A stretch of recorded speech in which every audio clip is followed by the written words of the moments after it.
कि आज परमेश्वर हमसे क्या बातचीत करना चाहता है।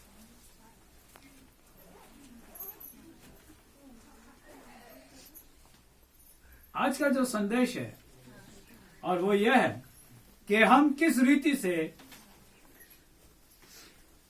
हम परमेश्वर के नजदीक जाएं, हम किस तरीके से परमेश्वर के नजदीक जाएं, क्योंकि वो जो परमेश्वर है वो कोई मनुष्य नहीं है, वो कोई साधारण राजा नहीं है या किसी प्रकार का कोई ऊंचे पद वाला व्यक्ति नहीं है, परंतु वो सृष्टि को और इस कायनात को बनाने वाला और सारे मनुष्य जाति को, सारे जगत को बनाने वाला सृजनहार ऑलमाइटी गॉड है। और हमको कैसे उसके नजदीक में जाना चाहिए, how we have to prepare our self to front of the god, हम किस तरीके से हम अपने आप को तैयार करें ताकि हम परमेश्वर की हुजूर में जा सकें। आए हम परमेश्वर के वचन को देखें कि किस तरीके से परमेश्वर हमसे बातचीत करता है।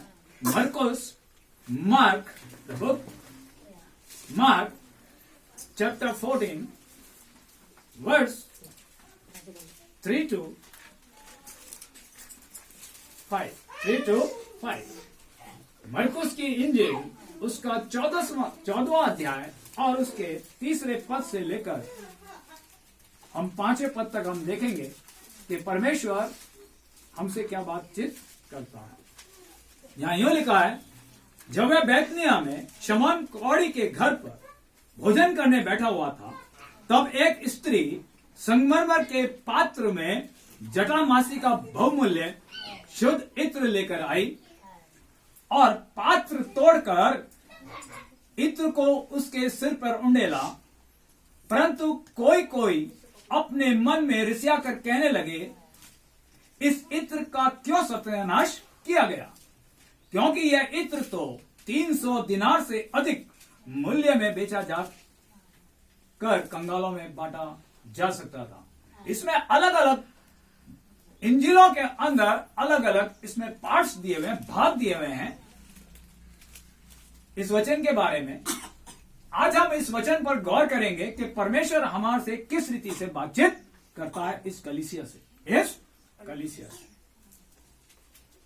यहां पर प्रभु यीशु मसीह शमौन कौड़ी के घर पे बैठा हुआ है और वहां पर जिस समय पर वो वहां शमौन कौड़ी के घर पे बैठा हुआ है, उस समय पर उसके साथ में क्या है, उसके प्रभु यीशु मसीह के चेले भी हैं, उसके शागिर्द भी हैं और साथ ही उस घर पर कई बड़े बड़े पदाधिकारी लोग भी हैं और महायाजक भी हैं जो वहां उस भोज में शरीक हुए हैं।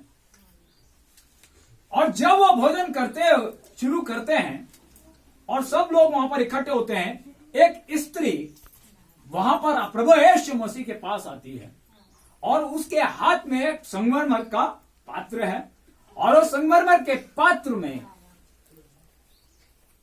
क्या है, एक बहुमूल्य इत्र है जिसको हम इंग्लिश में बोलते हैं परफ्यूम। और वो क्या कर रही है कि वो संगमरमर के पात्र में वो इत्र लेकर के आई और उस संगमरमर के पात्र को उसने क्या करा, तोड़ दिया और वो इत्र किसके ऊपर डाला, प्रभु यीशु मसीह के सर पर डाला, प्रभु यीशु मसीह के सर पर डाला और बाकी जो इत्र था वो उसने उसके प्रभु यीशु मसीह के पांव पर डाला। तो जब वो ये कर रही थी, वो स्त्री मरियम उसका नाम था, जब वो स्त्री प्रभु यीशु मसीह के सर के ऊपर जब इत्र डाल रही थी और उसके पांव पर इत्र डाल रही थी, तब वहां पर चेलों ने, जो प्रभु यीशु मसीह के साथ रहता था रात और दिन, उस चेले ने बड़बड़ा करके अपने मन की भड़ास वहां पर निकाली कि यह इतना बहुमूल्य जो कीमती इत्र है, इसको क्यों बर्बाद किया, क्योंकि इसकी कीमत 300 दिनार से भी अधिक, और अगर इस 300 दिनार इस इत्र को अगर बेच करके कंगालों में दिया जाता तो भला होता। और इस तरीके के विचार किसके सम्मुख आए, चेले के। लेकिन यहां पर वो जो स्त्री है जिसका नाम मरियम है। देखिए वो किस प्रकार से प्रभु यीशु मसीह के नजदीक जा रही है।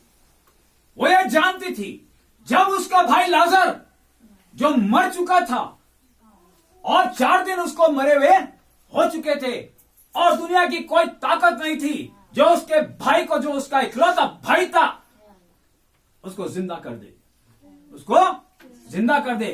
क्योंकि 24 घंटे से पहले मनुष्य जब मर जाता है उसकी लाश सड़ने लग जाती है। लेकिन इसके भाई लाजर को मरे हुए 4 दिन हो चुके थे और 4 दिन के पश्चात जब प्रभु यीशु मसीह उस स्थान पर गया, उस लाजर के पास जिस कब्र में वो रखा गया था, वो सड़ चुका था। उसकी बहनें बोलने लगी, प्रभु इसमें से दुर्गंध आती है क्योंकि इसको मरे हुए 4 दिन हो गए। और उस समय पर यही मरियम जो थी प्रभु यीशु मसीह के पास में थी। और जब प्रभु यीशु मसीह ने उस लाजर को जो सड़ गया था उसको कहा, हे लाजर बाहर निकला, हे लाजर बाहर निकला। और वो लाजर जब बाहर जिंदा हुआ, जो लाश बना हुआ था कफन में से बाहर निकला, और तब प्रभु यीशु मसीह ने उसको गले लगाया।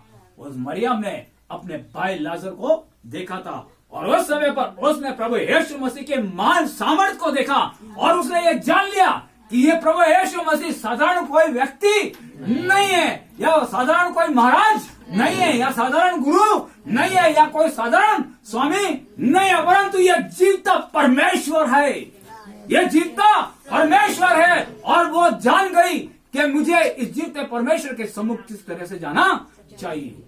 कुछ समय के पश्चात जब फसह का पर्व का दिन आया, उसके 6ठे दिन के बाद जब वो लाजर जिंदा हो चुका था, तब वो प्रभु यीशु मसीह के पास गई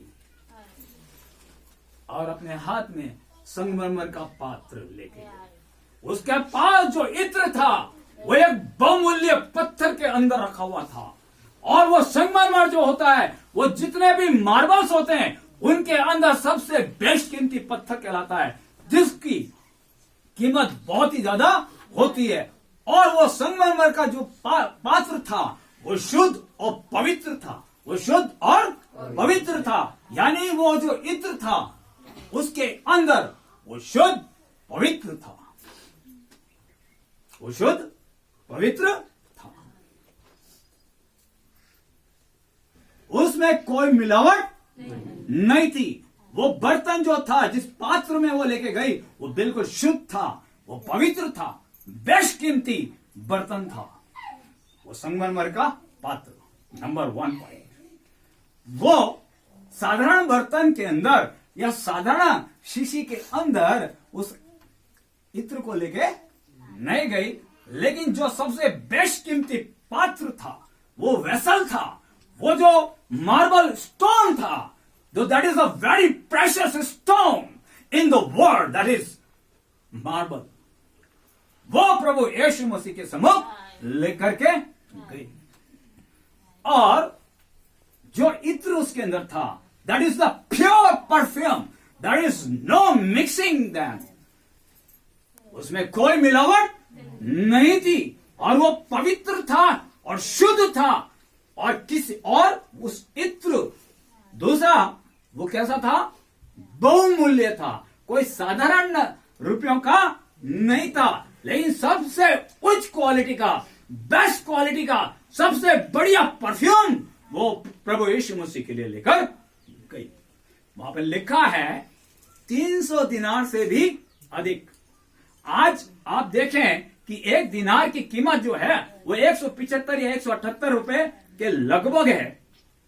और आज की कीमत के अंदर अगर हम उसकी तुलना करें तो 54 या 55 हजार रुपए का केवल वो इत्र लेकर गई। क्या आप और मैं इतना महंगा इत्र क्या ले जा सकते हैं क्या? नहीं।